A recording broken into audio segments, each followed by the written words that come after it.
The year was 1850 in the United States.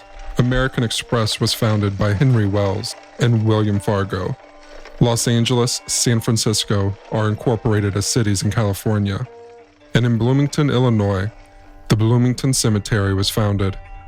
170 years after its founding, as you travel slightly south of the city center, you enter the now evergreen Memorial Cemetery on East Miller Street. This old sleepy cemetery has suffered from vandalism and deterioration over its many years, but today it's well looked after by the city of Bloomington. Among the permanent residents of Evergreen, you'll find 5 U.S. representatives and a U.S. senator, the founder of the Illinois State University, 2 Civil War generals, a Major League Baseball player, and a vice president of the United States. But if you go to the very back of the cemetery, no, not the back, but the very back, as far back as you can go, there you will find someone very, very special. The small 122-year-old unremarkable stone is severely weathered and worn. The words and markings on the stone have faded long, long ago. Buried next to 2 old bushes rests a young 5-month little girl whose name is forever memorialized in one of the best-known stories in American literature, The Wonderful Wizard of Oz. Dorothy lived in the midst of the great Kansas prairies with Uncle Henry, who was a farmer, and Aunt Em, who was the farmer's wife. Dorothy Louise Gage was born to Sophia and Thomas Gage on June 11, 1898, in Bloomington, Illinois. Little Dorothy's father was the brother to Maud Baum, who the world knows as the wife to the Wonderful Wizard of Oz author, Lyman Frank Baum. To better understand how and why little Dorothy's uncle could have used her name in his book, you first have to get to know him and his background. Lyman Frank Baum, or better known as L. Frank Baum, or to his family and friends as Frank, was born on May 15, 1856 in New York. His father owned a barrel factory, which allowed him to live a rather comfortable childhood. Frank was named after his uncle, but chose to use his middle name, as he wasn't too fond of the name Lyman. Frank suffered from a heart condition, which later resulted in him leaving school at the Peekskill Military Academy, which he had entered when he was 12. He never graduated high school. Instead, he spent his time acting and writing for theater. Frank led a decent career in journalism for a newspaper before starting to write children's novels in his 40s. He and his wife Maud married in 1882 after having their 4 sons. He learned he had a real talent for storytelling after creating tales for his boys. Something also interesting is that Maud was the daughter of famed suffragist Matilda Gage. 15 years after Frank married Maud, he published his first book for children, titled Mother Goose in Prose. That was then followed by Father Goose, his book, which became very popular at the time. Father Goose, his book, became the best-selling children's book of 1899. Back to little Dorothy. When she was born in June of 1898, her Aunt Maud fell in love with her.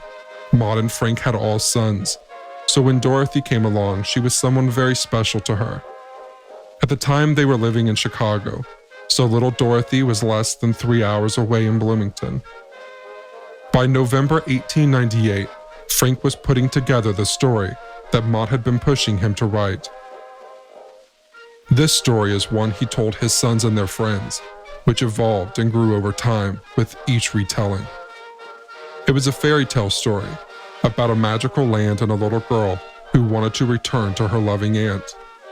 While putting his story to paper with a wooden pencil he would later frame above his desk, little Dorothy died suddenly of what they called brain congestion at the time. Little Dorothy's death devastated Maud, who traveled to her funeral on November 15, 1898, in Bloomington. Frank, seeing his wife so devastated by the loss, decided to immortalize little Dorothy by naming the lead character in his book, Dorothy. In the original book, The Wonderful Wizard of Oz, which is sitting right in front of me as I read this, Frank writes, quote, "This book is dedicated to my friend and comrade, my wife." Although I've seen the 1939 movie, The Wizard of Oz, I will admit I have never read the book until creating this podcast. As I flip through the old pages of this first edition book, published in 1900, I am pleasingly shocked by how well the illustrations are. Something that immediately catches my eye is that in all the illustrations, Dorothy is a very, very young little girl, much younger than Judy Garland in the movie. After reading the book, some things stick out to me that I think may be worth mentioning. As I mentioned, Dorothy is a very young child who lives with her loving aunt and her uncle who works too much.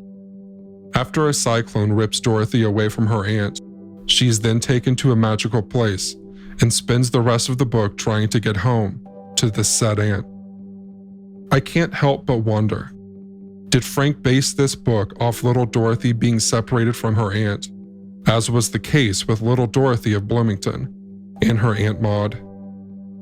The Wonderful Wizard of Oz was published in 1900. In fact, Frank took the first pages off the printer and bound them together as a gift for his sister. The public first saw the book at a book fair at the Palmer House in Chicago on July 5, 1900. Book distribution started in September of that year, and within a month, all of the first 10,000 books were sold. In the second edition, 15,000 books were nearly depleted. By the time the book enters the public domain, in 1956, 3 million copies would be sold. Over the years, Frank and his family did share some secrets about the book, such as many characters and ideas in the novel are based on Baum's experiences. As a child, Frank had reoccurring nightmares of a scarecrow chasing him in a field. Moments before the scarecrow's ragged hay fingers gripped his neck, he would fall apart before his eyes. Tin Woodman was born from Frank's attraction to window displays. He always wanted to make something captivating for the window displays, so he used an eclectic sort of scraps to craft a striking figure. From a washer boiler, he made a body. From bolted stovepipes, he made arms and legs. And from the bottom of a saucepan, he made a face.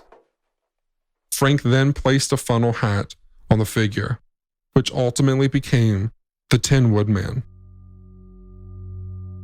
John D. Rockefeller was someone Frank's father highly disliked. Rockefeller was seen as a greedy oil baron. It's believed Frank used Rockefeller as an inspiration for the wizard's scary persona. In the early 1880s, the Baum Opera House was consumed in flames from a flicker from a kerosene lantern during his play, Matches. In the book, the Scarecrow shares his biggest terror. Quote, "There is only one thing in the world I am afraid of, a lighted match." While trying to come up with a name for the magical land that Dorothy travels to, he sat back in his chair and looked at the filing cabinet. There were 3 drawers marked A to G, H to N, and O to Z. And so, Oz was born. So again, I go back to my question. Could Frank have based this book off his niece dying and leaving her aunt? The introduction to the book states, quote, "The story of the Wonderful Wizard of Oz was written solely to pleasure children of today. It aspires to being a modernized fairy tale in which the wonderment and joy are retained and the heartaches and nightmares are left out." L. Frank Baum, Chicago, April 1900. One thing is certain. The person Frank dedicated this book to was his wife Maud, and Maud was experiencing heartache and a nightmare with the loss of her niece Dorothy. In the first chapter of the original edition of the book, Dorothy lives with her aunt and uncle when she is suddenly ripped from them. The fairy tale explains how she goes to a magical land and desperately wants to get back to her loving and caring aunt. The final chapter of The Wizard of Oz is chapter 24, Home Again. Aunt Em had just come out of the house to water cabbages when she looked up and saw Dorothy running toward her. My darling child, she cried, folding the little girl in her arms and covering her face with kisses. Where in the world did you come from? From the land of Oz, said Dorothy gravely. And here is Toto too. And oh, Aunt Em, I'm so glad to be at home again.